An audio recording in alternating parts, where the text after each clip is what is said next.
What's going on? It's Scar coming at you with another Magic the Gathering video. Today's video, we dive into something a little bit different than I guess what I've been doing on the channel more recently, but we are going to actually dive back into doing some gameplay videos, and the first one being the Golgari snow deck that I came up with in my budget deck video.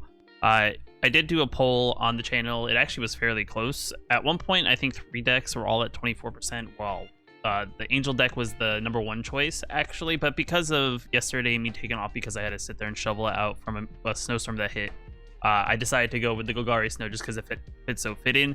But that being said, I am going to be going through and doing all the other decks on that video in some gameplay to give you guys some feedback, and also give you guys a way on going about upgrading the decks if you want to, go further with some rares and things like that in the deck. With that being said, guys, if you like the video, hit that like button. It definitely helps out a lot. If you're new here, want to know new videos on the channel, hit that subscribe button. But let's dive into the deck and let's talk about it. Alright, so I already kind of went over this deck list a little bit in my budget video for Golgari Snow. I mean, it's pretty straightforward what we're trying to do. Most of our cards in our deck are all snow permanents. We do play a couple cards that aren't, but that's really just our removal. But overall, the deck is pretty straightforward. We play 4 copies of Blizzard Brawl as one of our copies of removal. The benefit is we play snow permanents, so we're going to, more than likely by the time we play this, we are going to have 3 or more, allowing us to fight another creature, give our creature +1/+0, and indestructible in a turn, which is pretty sweet overall. Then we move into 2 Heartless Acts, because Heartless Acts, I think, one of the better removals. It's a little bit better than Eliminate because it can kind of hit anything, no matter what the cost is. The one downfall is if a creature has a counter on it, it's kind of hard to remove it that way, but we do play another removal card to kind of make up for that. We also have Priest of the Haunted Edge. It also is a card that takes advantage of playing snow. You can tap it to sacrifice it, give target creature -X/-X, where X is the number of snowlands we control. We only play snowlands, so we're more than likely going to have a decent amount, hopefully by the time we sacrifice it, so that at some point we'll be in a decent range to hit kind of anything. Play Sculptor of the Winter for a little bit of ramp, because what we can do is we can tap 2 mana, tap this to untap one of our snowlands, tap an additional mana to then, play a more expensive spell. So that's pretty cool there.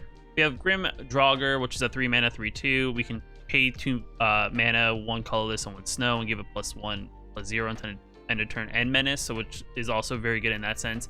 Playing some Poison the Cup. I haven't seen a lot of people play it yet, but I think this is going to become more popular as Call Time kind of comes out. I like the idea that it's a 3 mana instant kill spell, but at the same time too, you can always foretell it, save it for later, save it for that important creature that your Heartless Act can't maybe hit, and pay only 2 mana for it. So I do like the idea of the foretell. And also when we foretell it, we can actually scry 2 as well, as an additional thing for being a perk of playing the foretell. Boreal Outriders here. It's an interesting 3 mana card in the sense that whenever we cast a creature spell, if snow is cast to play any of that snow spell colors, it enters the battlefield with a +1/+1 counter, which helps our creatures get out of the way of things like Heartless Act, so it helps us there. And I just think it's kind of a cool way, since we're not playing the whatchamacallit mythic from Throne of Eldraine. It's, for some reason I can't think of it, but it is kind of like a cool effect for a little bit cheaper, and it has a snow flavor to it. Ice-Eyed Troll for 3 mana, 2/3, tap 2 snow, we give the Ice-Eyed Troll +2/+0 and indestructible, so we can swing in essentially and then tap the 2 snow, or if we're holding it back as a blocker, we can pump it and also make it indestructible to hopefully kill the creature our opponent's swinging in with, which is also very good. I like the idea a lot of these snow creatures have like an ability to pump them up and do some sort of special ability, so it's pretty cool that we have something like that. We have Howlstorm Valkyrie. This one's kind of like on the fence if I really like it. It's a 4 mana spell for only a 2/2, but the benefit is it has Flying and Trample, and yet again, it's another thing that we can pump for 2 snow, and it gives a +2/+2, which is a little bit better than the other creatures we have in the deck that have pump spells, just on the basis that it also increases the toughness, so it makes it a little bit harder to kill. And it's already flying in the air and has Trample, so it kind of flies over a lot of things that people do play the half line, so I do enjoy that. Then we follow that up with, I think, the final card in the deck before we get into the lands, which is a Spirit of Aldergard. It's a 4 mana 0/4, enters the battlefield. We get to search our library for a snow land card, reveal a pit into our hand, and then shuffle our library. And then he gets +1/+0 for each other snow permanent we control. So essentially, our whole deck snow other than our removal. So he will actually be pretty big, at least for power when he comes into the battlefield, if not more if we have other permanents on the battlefield. And then mana base is pretty straightforward. We're playing 9 Snow Swamps, 9 Snowed Forest, 4 of the Chasm, and we have Shimmer Drift Veil, which I'm actually messing around with, but I do seem to enjoy it because it's another one of those cards that we can draw and depending on whatever color we need. Granted, we don't really have anything in the deck that's double, other than Poison in the Cup. We can fix the mana in a way to hopefully benefit us if we need to get that additional black mana for Poison in the Cup. And it's also a snow permit that has that ability. So overall, this is the deck.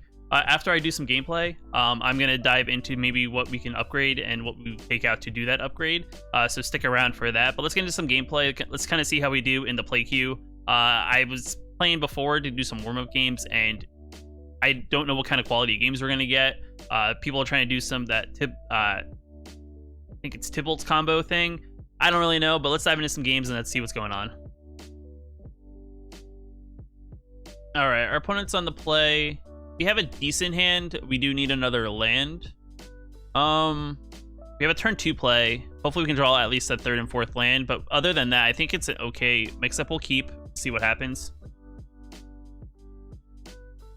Our opponent's playing some sort of black, so we'll just play a forest and say go.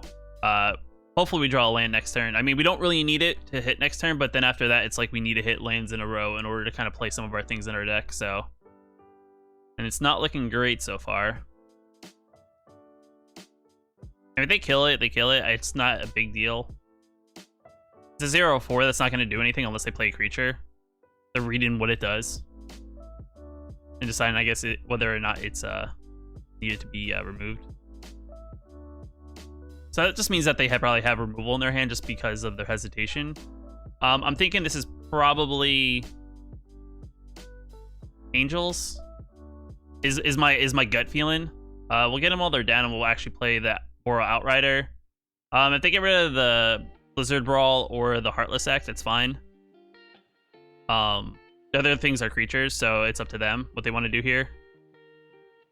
I purposely put them next to each other, so when they look at our hand, they're next to each other, so they don't have to really look through our hand. They're probably reading actually what half our snow stuff does, because they're probably like, I don't even know. I mean, it's one or the other. You don't have any creatures on the battlefield, so... I mean, Heartless Act is instant speed, so that's probably the better for them to remove. I'm feeling like this is Angels, but yet again, nothing's told me that it's anything else other than some sort of weird black-white control deck at the moment. And they're sitting here waiting, so... And there's a pause, so might as well... It's like they know my hand.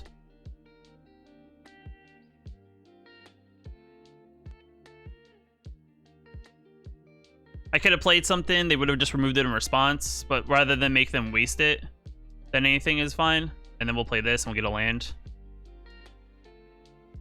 I'm actually gonna get one of these so we can, you know, have an additional black or green mana. I'm still unsure what they're doing because they haven't done anything other than removal. So maybe they're a Orzhov deck that wants to get to like something like Ugin. Maybe there's going to be a Doom Foretold. I don't really know. I don't really know. They have 4 cards, so they're getting a little bit low. Alright, that's fine. And for us, we draw another.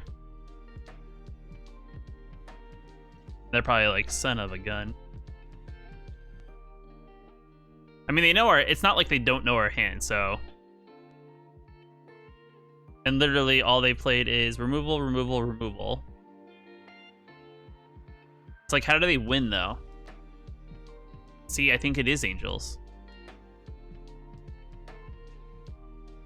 That's perfectly fine. We'll eventually keep a creature on the battlefield.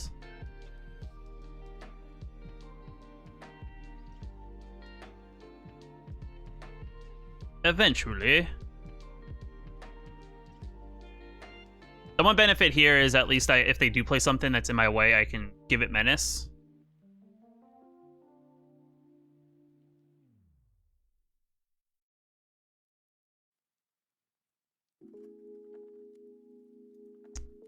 Yet again, what is that, the 4th removal spell? I mean, at some point they're going to start taking damage. That's fine. It's a 4/5, which is fine. Which they think is probably safe, but... We can just do this.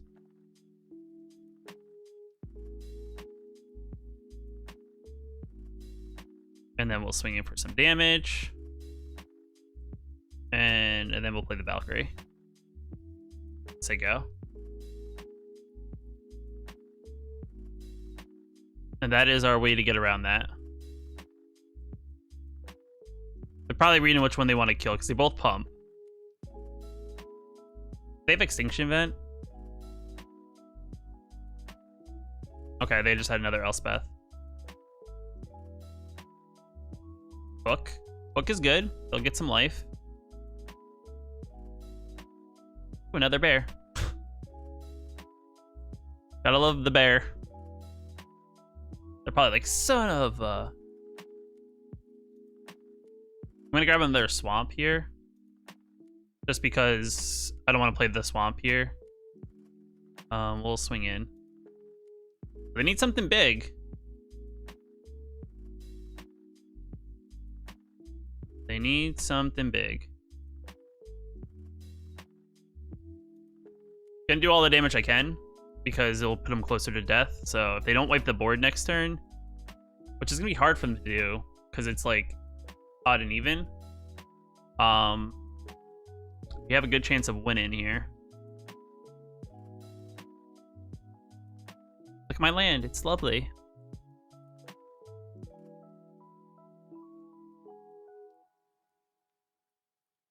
I mean, they could draw if they really want to.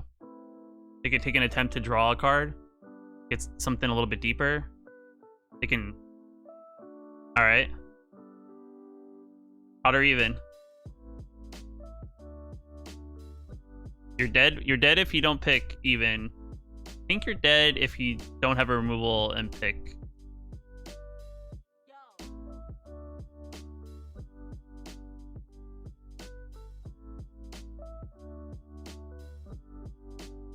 I mean, they have the priority here. I just don't know if they actually have the removal. So I mean, we'll go in, see what happens. That's 6 right there. I mean, they have to have it.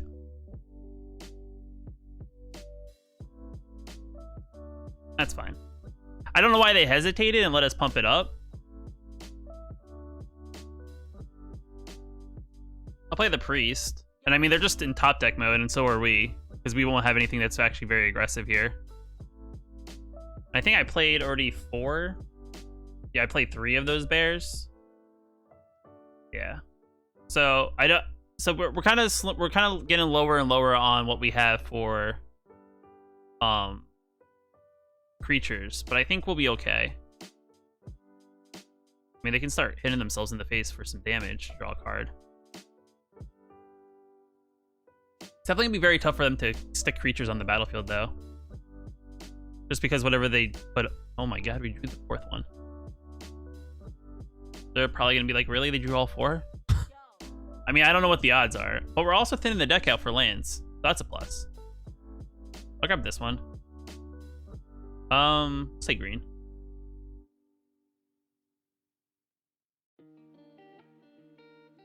I'm just gonna skip because I can't attack with the 0/4. I mean, I could, but I'm not going to. There's no point for me to attack him with the 0/4. So the thing is, they have to play some blockers. They have to, or play removal, kind of get stuff off the board.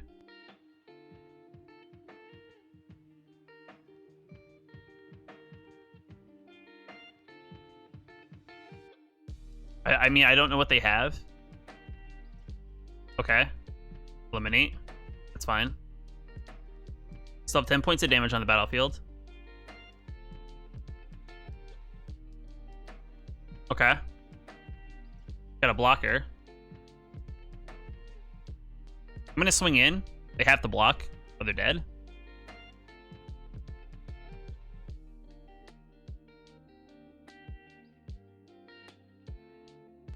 Like, they have to keep on drawing removal is kind of like their thing. So we'll play this. And then we'll say go. I mean, their deck seems fairly good. It just, I feel like they've just been playing from behind. Or just the way the deck plays. I don't know. That's the smart move. They do the Castle Lochthwain first to draw and to only take 1 point of damage before they actually draw off the tome.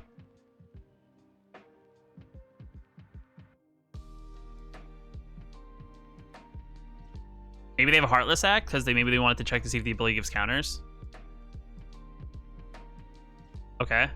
Ooh, the one thing I just realized, they only have 1 black mana, so if they have a double black removal spell or something, like Poison the Cup, for example, they can't actually play it. That's fair. I feel like they kept on hovering over it because they wanted to make sure that it didn't get counters.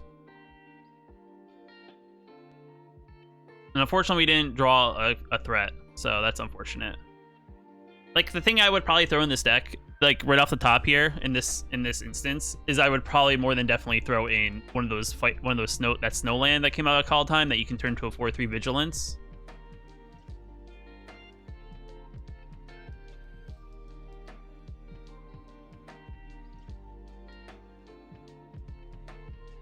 Let's discard a card.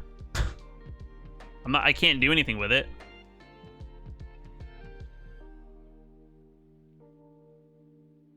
I mean, if I have to beat you down with a Sculptor of the Winter, I will go ahead and beat you down with a Sculptor of the Winter.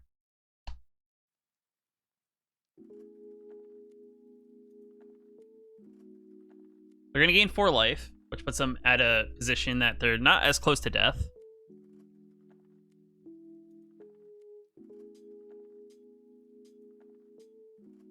That means I can dig a little bit deeper with Castle Lochthwain and maybe find an answer.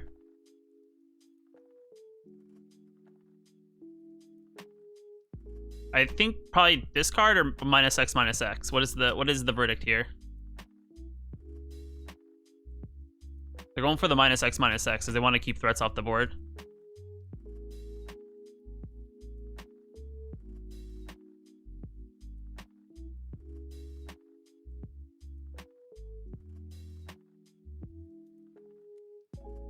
See, this is the problem when I play, like, basically budget and I don't play something like Castle Lochthwain. I'm kind of drawn a little bit dead when it comes to what I can do to actually, like, catch back up now that I'm, like, pretty much top decking. I think the only reason why I lose here is probably because of the Lantern. It's not going to be because of creatures just killing me. Because, I mean, what? They've gone through almost half their deck.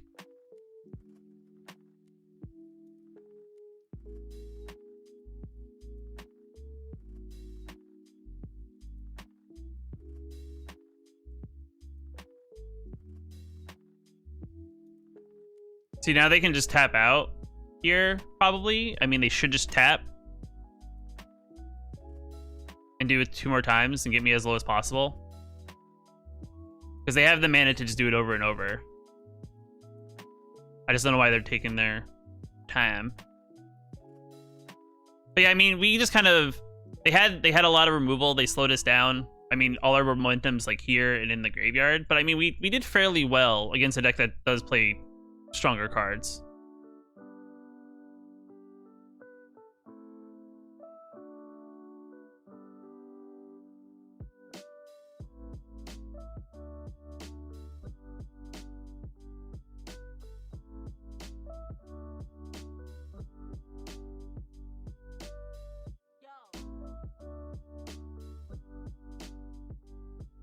I mean, I don't know why they even played. They could have just done that 2 more times. I don't have a hand.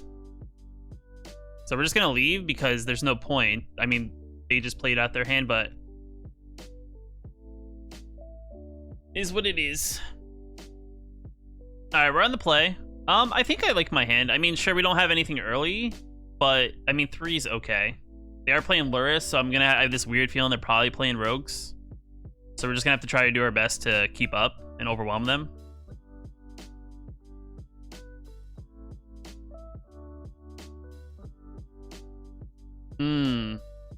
Golgari Death Touch of some sort.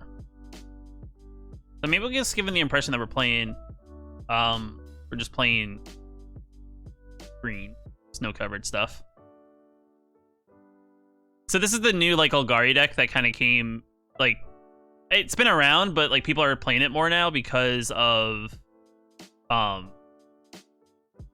because of crap, what's his name? I did a video on him. He's he now creates poison counters for whenever you deal when things would get dealt damage. But that have death touch. I can't think of his name. It's like something very like simple too.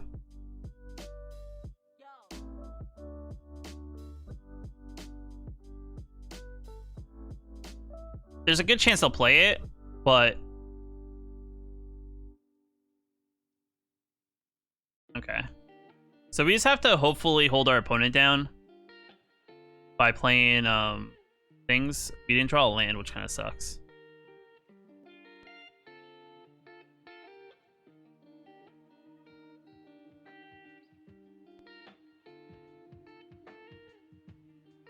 That's fine. They're going to try to outnumber us on the board, but we should be okay because we can block into whatever they want by, you know, giving everything indestructible.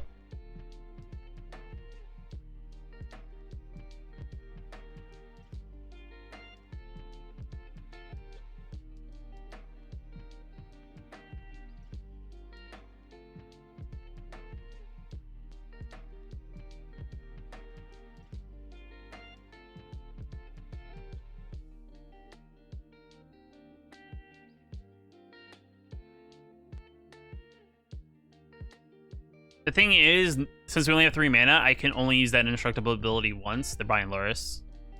Makes sense.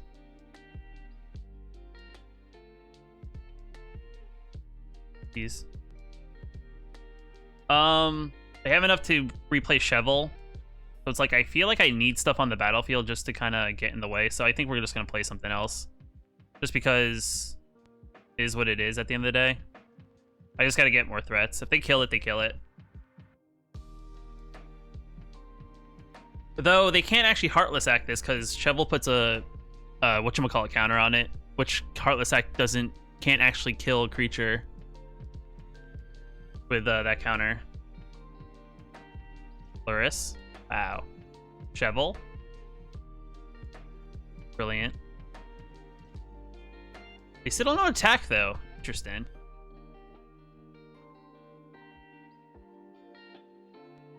Interesting. I'm gonna hold back.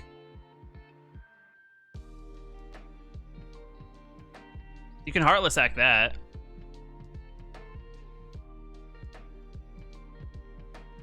At some point, they have to play out like things. I mean, they maybe haven't drawn their 2 like kill spells, but they have to start attacking in because they can get things back with Luris. They just hold back Luris, as I think like their strategy here. Though I wouldn't have attacked Luris.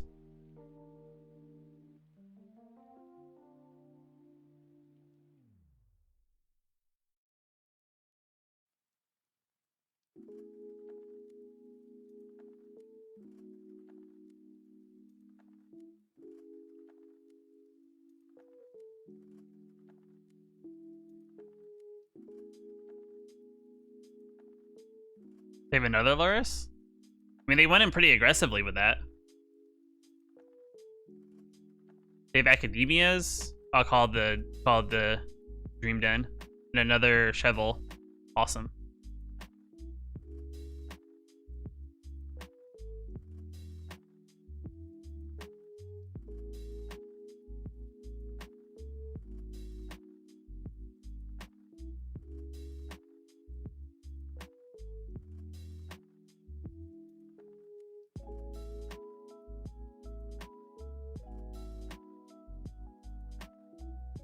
So I can kill multiple creatures here. I'll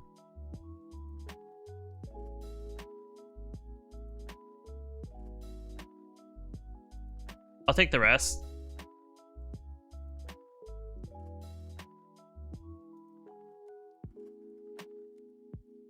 I mean, they could have another Call of the Death Dweller. I mean, it'd be nice if I got the fight spell here. That's pretty good.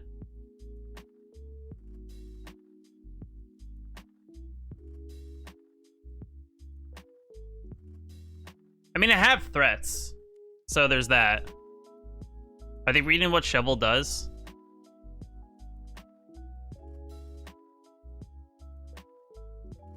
Well, I'm not going to give you a card and some life, so I'm gonna just attack you in the face with that card. Like, I don't mind taking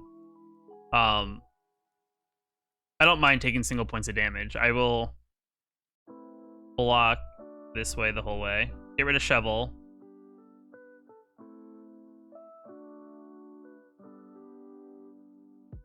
That's fine.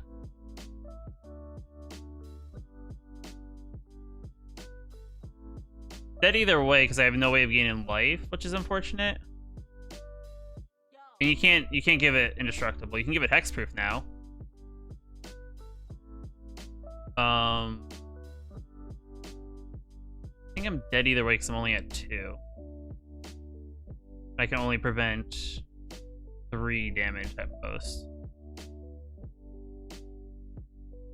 Or, yeah, I can only prevent up to 3. Kind of stinks that we got mana screwed there. I feel like it would have been a little bit different. I was able to play more, but it is what it is. It happens.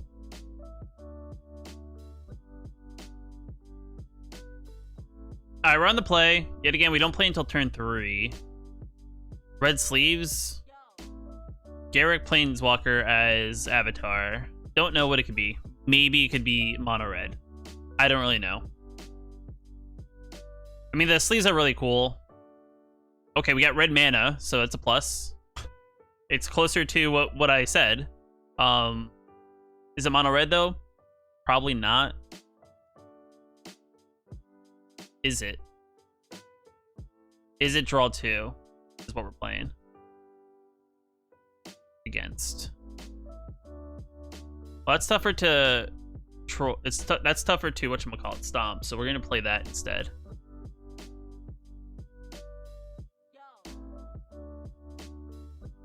I mean, they have a 3 damage burn spell. They go for it. That's fine. They get a 1/1.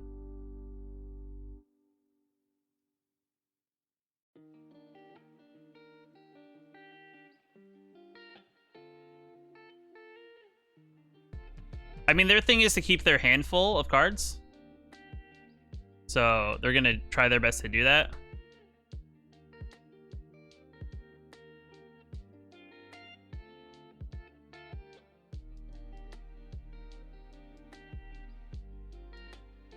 We'll play this. A part of me, you know, I could have whatchamacallit here. I could have played my 4-drop 2/2, but that's easily burnable. That 0/4 is harder to burn down. Sure, it doesn't have reach, but it can get rid of their Sprite Dragon, which is going to give us the benefit of them not being able to really, you know, pump this enough to have it be able to stay on the battlefield once I tap it down and remove it. So our goal here is just to outpace them. I mean, they can only get 1 berry token a turn because it's only whenever they draw their second card.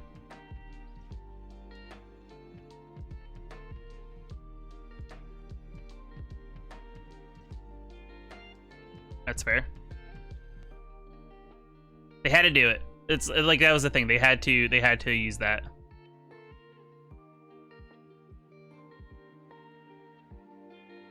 My turn. We'll play Snow Covered. We'll go in for some attacks. We're not gonna pump yet. We're actually gonna play this. Leave mana open to pump if need be, if they try to burn it down.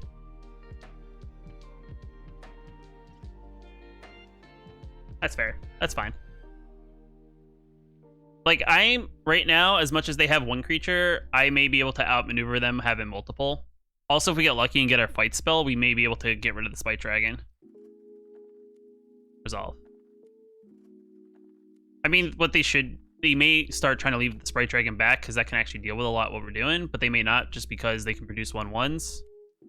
But at a certain point, we may create enough pressure with just them.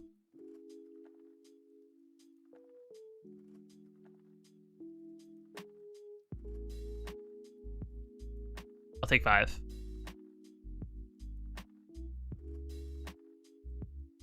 Like, my hope here is to draw the fight spell in the process.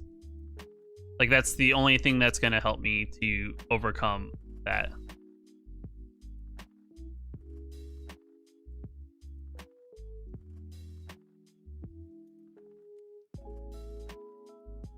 I mean, they have to kind of start blocking. Like, they definitely have to block the 9 damage.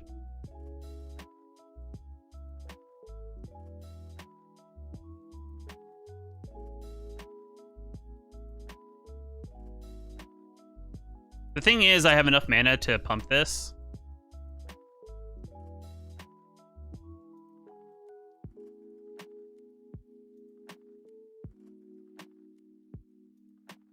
I mean, they may have a Brazen Borrower. It's a possibility. They let the damage go through, knowing that I can pump.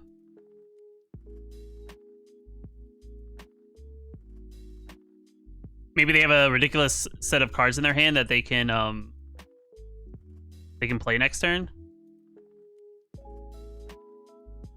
I don't know. They have a play. That's the thing. There's a priority hold here that you can tell if like it doesn't automatically pass their turn. All right, they're gonna go Thrill. That's fine. Maybe they have Embercleave. I don't know if that's something they include. If they play Embercleave, we're dead because we're only at 11. I mean, Sprite Dragon by itself will kill us. They have a bunch of 1/1s.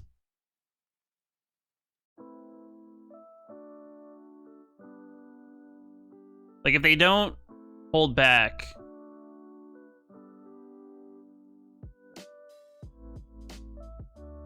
They don't hold enough blockers, the Hailstorm Valkyrie by itself could possibly just kill them next turn. So I think I don't have enough mana.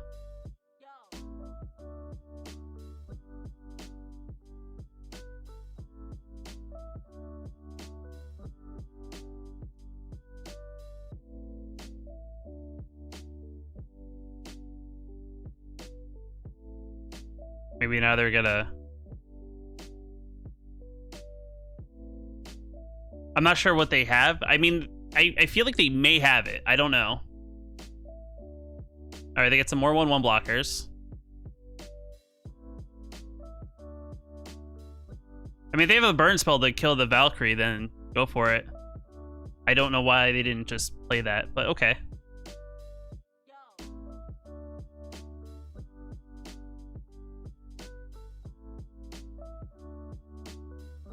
Interesting. So they left back 3, which is a very interesting number. I mean, they had a burn spell.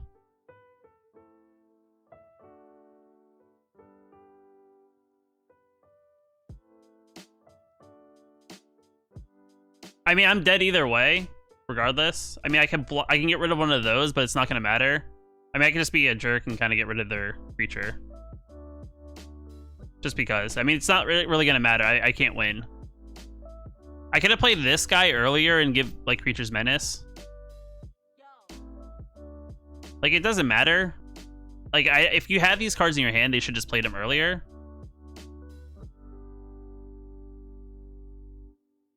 Opponent goes first. Our hand's okay. It's not great, but we have removal, which I think is something that's been missing from the other games. So I don't mind keeping. Like, we have actually early turn plays. We have a turn 2. We have removal. Like, this feels good. Yet again, who knows what our opponent's playing? It could not matter if we have removal or not.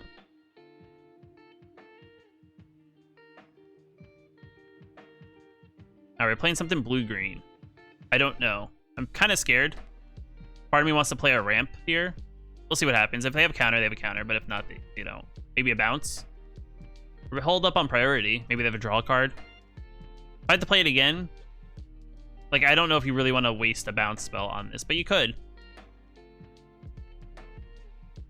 That's fine. I would have saved the Interroyal when I had something a little bit more threatening.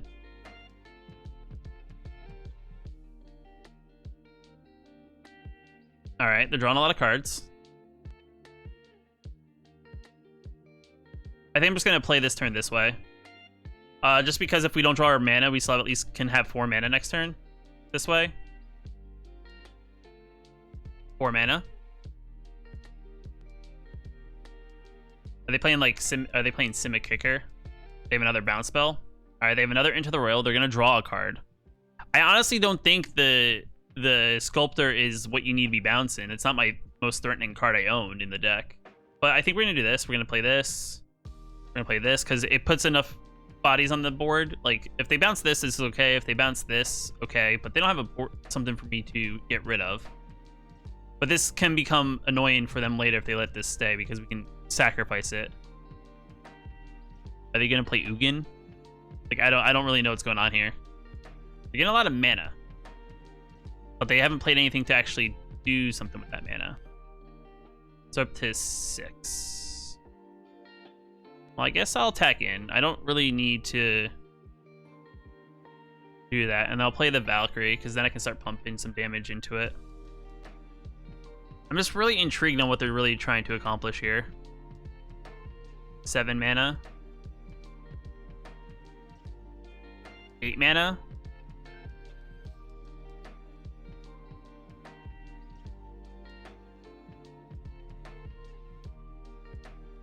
Okay, so they are playing a kicker deck.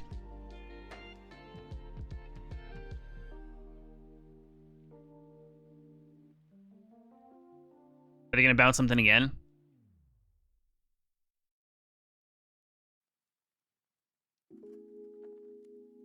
They like to read all the cards. All the cards.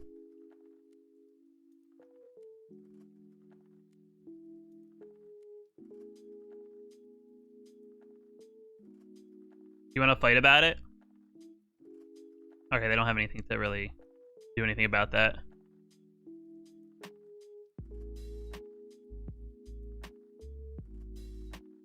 No, I don't think we pump yet. We wait, we sit back and kind of leave stuff open in case they want to do something. Like, I could see an Ugin get dropped right here, which is going to be pretty terrible because our casting cost isn't that high. Bubble Snare? Alright, that's fine.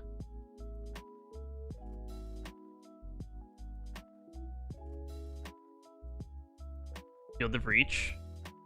So they're really digging. They've drawn 20 cards so far? Fine Gecko. I feel like they either drew into that or, yeah. We'll play the Ice High Troll. We'll swing in for 2. We'll leave Poison the Cup open just to see what they could play. I mean, they have 5. They have 6, 10 mana. They have a lot of mana. There.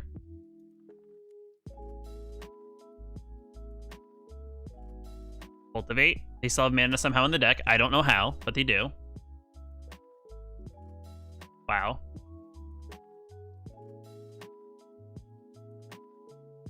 The benefit here is that we can actually, even if they played another one, we could actually just play another Ice High Troll. Just keep it on the battlefield. But we're gonna do this. Yeah, Pave of Snow. So it gets an additional counter. We're just gonna get a presence on the battlefield. And we'll just attack him with those. The other thing too is that we have this, so we could actually -X if they play some big creature. 12/12, that's fine. I think we have enough to get around it, unless they play something else. Maybe. Cool.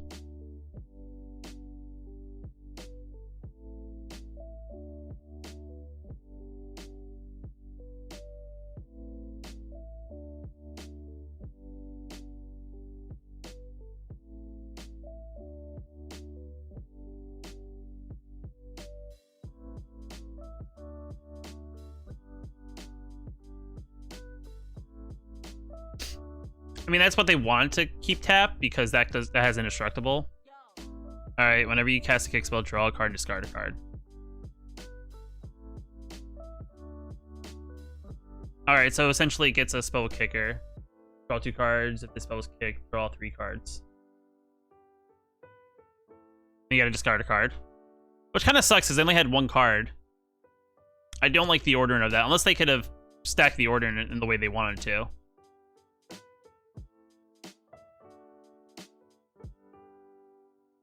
There. Boosted Drakes. Okay. They have a Drake. to draw more. So I think I'm actually going to get rid of this. Oh, they only have 2 blockers. 1, 2. Okay, I don't have enough to swing around them, so we're just going to end turn. Because next turn, if we draw our extra mana, we can actually start swinging in for damage over the top. That's fine. Maybe we'll draw more removal. I don't really know. Resolve all.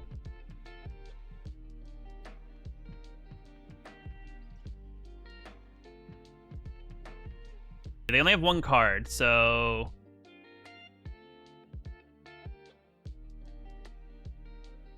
And I can give that Menace, which makes that tougher to block into. We have an ability to untap a land, so just give them the deception that we don't have things is good.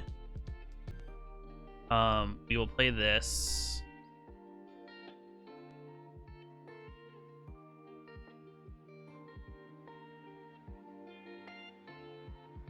Let's see how they block here.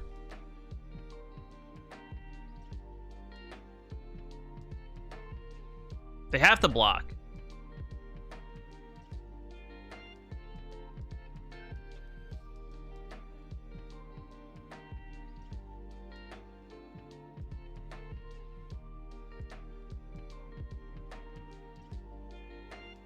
Yeah, it's fine.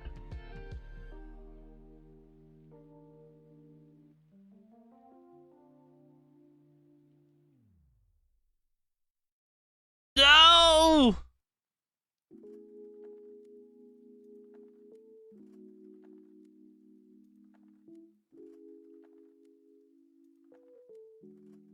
I didn't have enough there.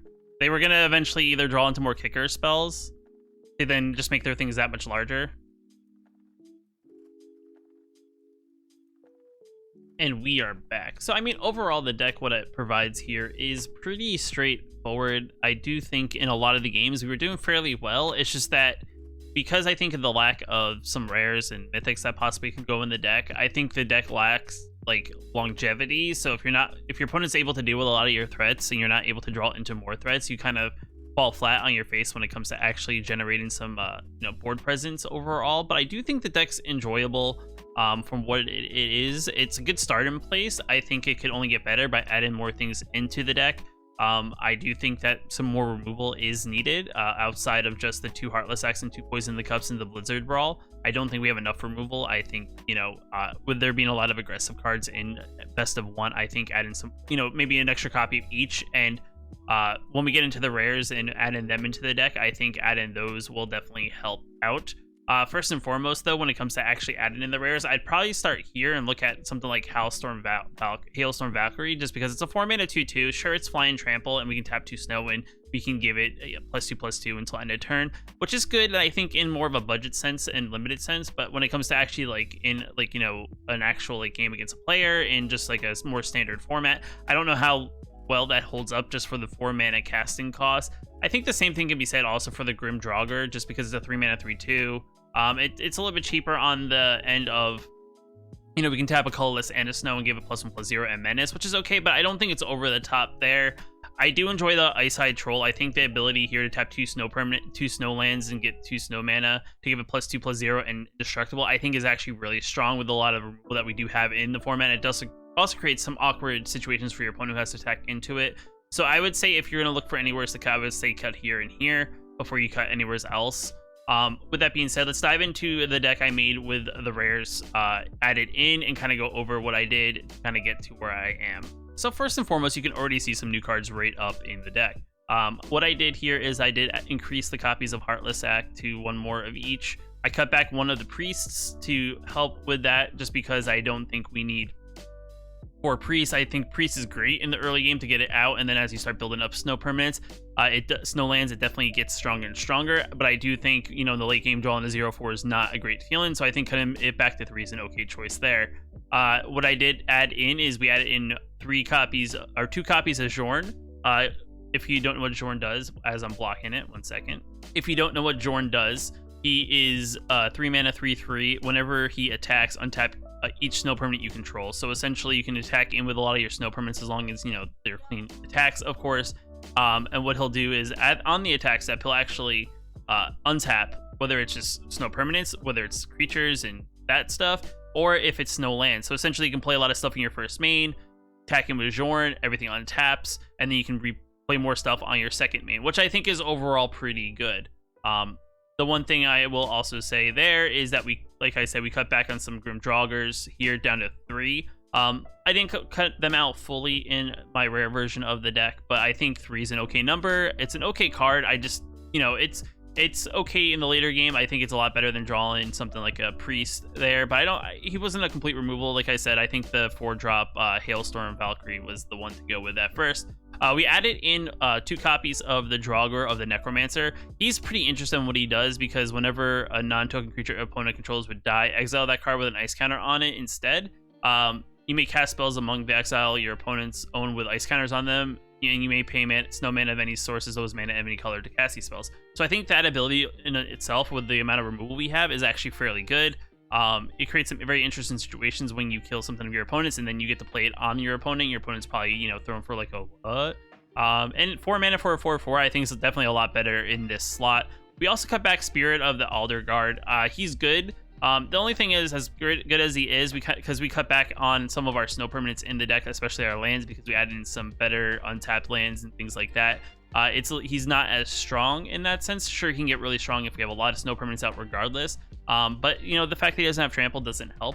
But I think 2 is an okay number, because I didn't want to go too heavy on the 4-drop slot, because, you know, I feel like this is more of like maybe more of the aggro side. Maybe like in 3/4 is probably like the best number. And a lot of our things will take advantage of us having a lot of snow permanents out in the later game. And then the last card I added into the deck is called Blood on the Snow. Essentially, it's a 6-mana snow sorcery spell that we get to choose one. We get to destroy all creatures, destroy all planeswalkers, and then we get to return a creature or planeswalker with a converted cost X or less from our graveyard to the battlefield, where X is the amount of snow spent to cast this spell. So essentially, if we have 6 snow permanents out, we can cast something that's 6 or less, but 4 is okay in our deck because, like I said, 4 is our maximum creature spell outside of this spell.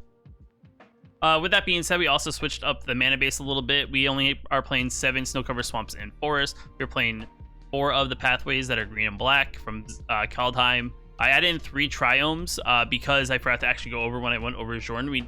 In case we wanted to splash in a little bit of the blue mana, so we play something like Kaldrig's the Rhyme Staff, the 3-mana staff that's on the other side of Jorn for his modal card. What the staff does is you may play target snow permanent card from our graveyard this turn. If you do, it enters battlefield tap. So essentially, this gives us a way to reoccur things in case anything goes into the graveyard, which is, I think, actually pretty good. Because if we're being aggressive, we can, you know, attack aggressively and at least get something back and play it on the battlefield tapped, which is, I think, overall good thing. The other thing we added into the deck is Faceless Haven. I think in the one game we actually got our opponent pretty much close to death. We just didn't have, after they, you know, pretty much eliminated our board, we just didn't have anything to really, you know, hit in, and I think Faceless Haven kind of fixes that, because it is a land that sure produces colorless. It's also a snow land. It comes into play untapped, but the benefit is we tap 3 snow lands and we can make it become a 4/3 creature of vigilance, and is all creature types on end turn, and it's still a land. So I think the benefit here, and sorry that I'm covering it, but I think the benefit of playing this card is the ability that we can swing in with it, and then we can use the colorless mana in our second main phase after we've attacked, and we can actually play, you know, another spell using that mana and tap it down, which I think overall is very good. You know, and we can keep the mana open for our, you know, our opponent's turn if we want to react to anything like a removal or something like that. So I think overall, I think this is kind of where I kind of settled at the moment. I mean, you can also, like I said, you can also play around with the numbers. This is kind of like what I felt like so far. I mean, with maybe some more playtesting and maybe more things, I could see, you know, just because it's not a snow permanent or snow card, I could always add it into the deck itself. I know there's some very good green and black spells that I know I don't have in here that could always make their way into the deck. But I think overall, to give it a full snow effect, I think this is kind of like maybe my final product I want to say on the Golgari snow deck. With that being said, guys, if you like this video, hit that like button. It definitely helps out a lot. If you're new here, want to post new videos on the channel, hit that subscribe button. If you have any questions about the deck whatsoever, leave a comment down below, and I'll see you in the next video.